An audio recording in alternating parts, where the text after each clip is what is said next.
Good morning, everyone. Today we are going to discuss on the preparation and application of module and future dissemination and publication of modules. I am Glenn Salapang and I will be your presenter for today. Let us start with the preparation and application of module.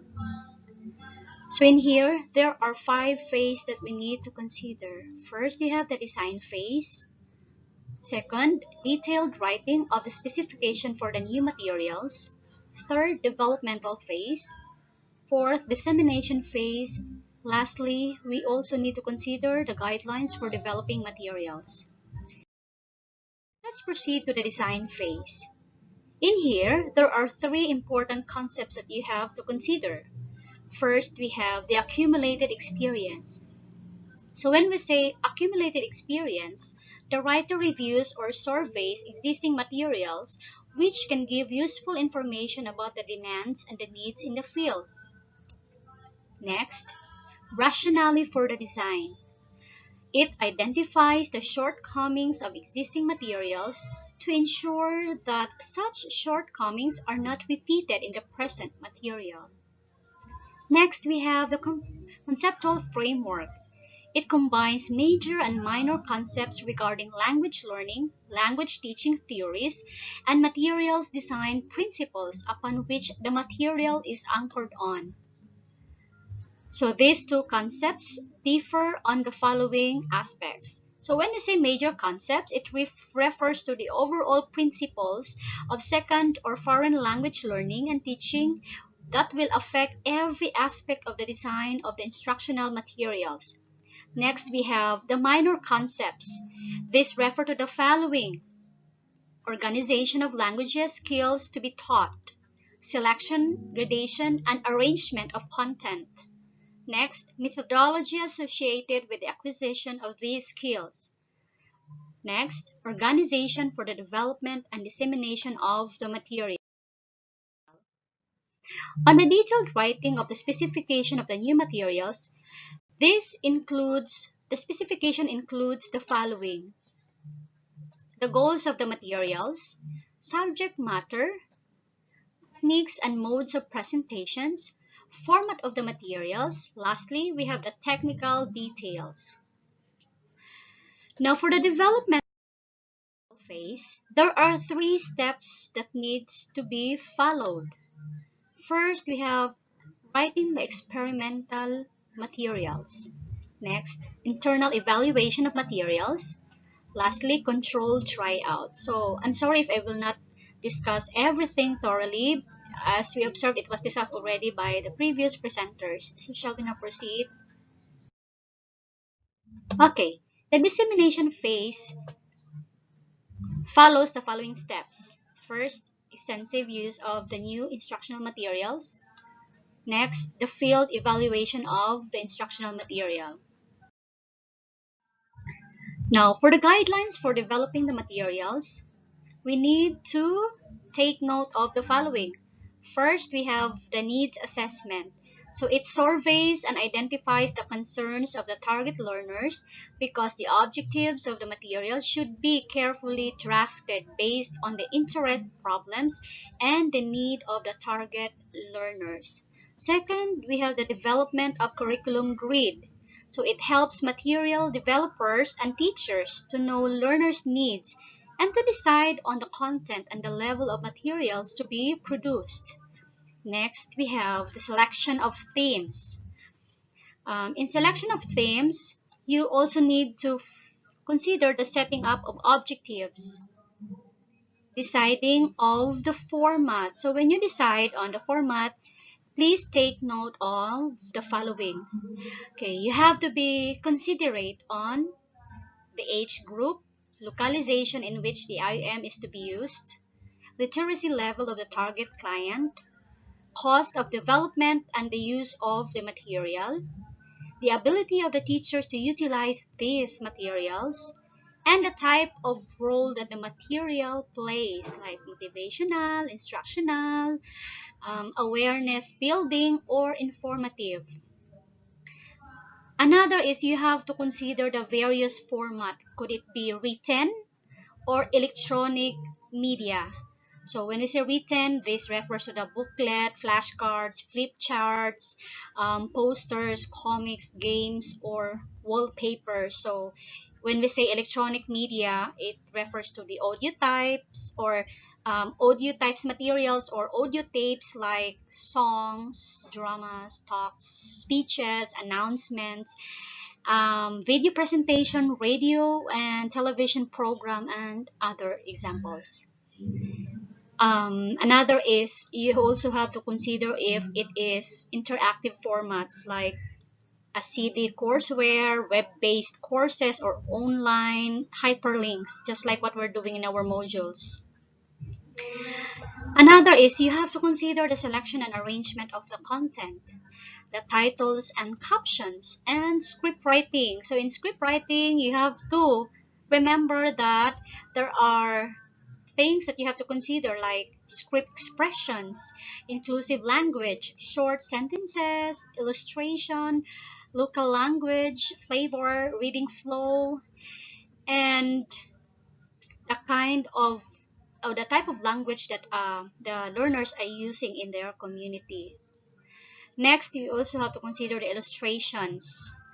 Could it be balanced or inclusive? And lastly, we have editing.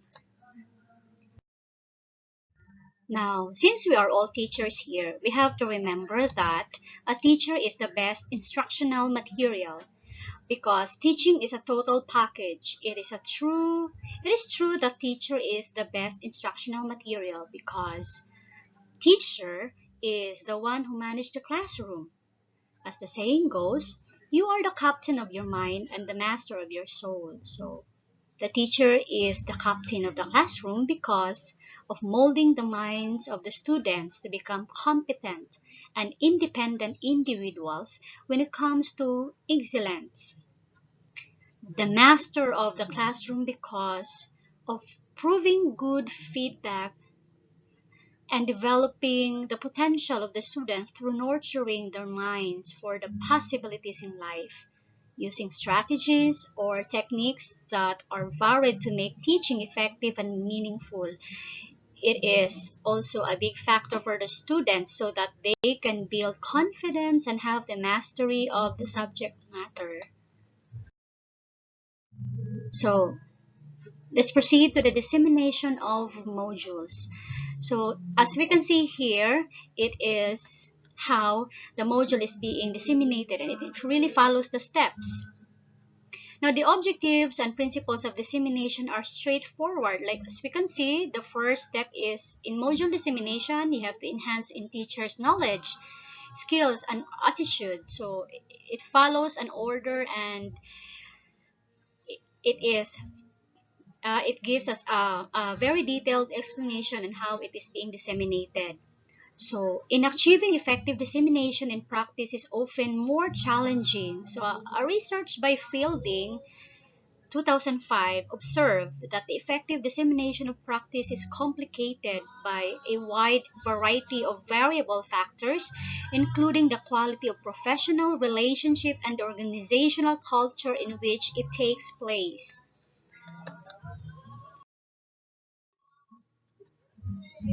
What works in dissemination? At different times, dissemination may be trying to achieve different things. It may be a means of raising awareness of a particular challenge or a way of working. It may be a way of trying to further understand a particular issue. It may aim to generate action. It may be a combination of these. Now, in dissemination, you also have to think of the effective and effectiveness of dissemination. So, when we say effective dissemination, it actually characterized by being planned, experiential, contextualized, and reflective. And it also includes that effective dissemination is planned so that dissemination is integral to the project. Second, the strategy for dissemination is realistic. Next, the audience needs to be understood so that content and delivery can be appropriately tailored to make the greatest impact. Fourth, we have the several complementary approaches are taken for disseminating the same module. Next, what has been being learned is linked to school priorities and action planning so that module is not just an end in itself. Next is what was learned is linked to the other studies and research. Dissemination is particularly a part of peer review that develops everyone's learning. Next, it provides a good quality experience. Lastly, dissemination is how about ineffective dissemination?